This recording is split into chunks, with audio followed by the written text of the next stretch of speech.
Hi class! This week we'll be doing some exciting activities. You as a group will be designing and creating your own 3D animals, completely new to anyone else before. These animals do not exist. You will have the opportunity to completely imagine anything that you want in your group. The only catch is that you have to figure out whether these adaptations would help or hinder the animal in its new environment.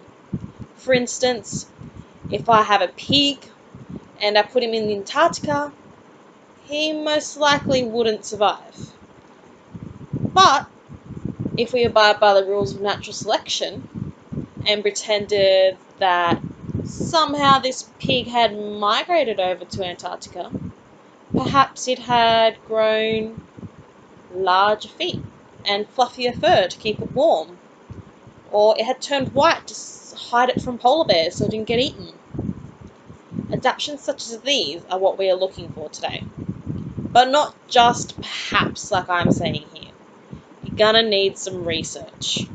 So to begin with, you need to find some research and as a group put together a plan as to how you're going to create this animal and what it should look like. That's our work for the first lesson today. The second lesson will be done over the week as your homework task. Your job as a homework group is to use our All App application that is connected at the bottom of lesson 1. Your group's name is there, just click on it. But you use this application and as a group you'll be drawing and discussing what the animal should look like and if any changes need to be done. There's a discussion board on the All App. You know you've used it, remember it. I'll be watching all of you during this week to make sure you are doing your work. I can see what's happening and what's not happening.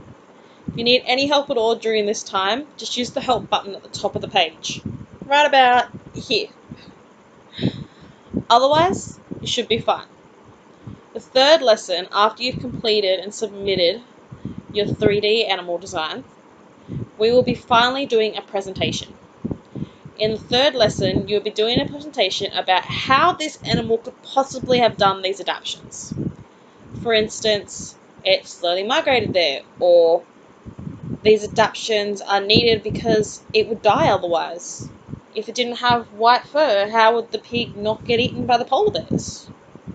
If it didn't have hoofs that could walk in the snow, perhaps it would sink and die from being too cold, frostbite. These are the sorts of things that I want you to demonstrate to me that you understand. For more information about that, go to the criteria at the top of the page. It'll tell you everything that I want to see during this lesson in unit. So, let's have some fun, get our geographical, sciencey brains on, and get this into gear. Let's go!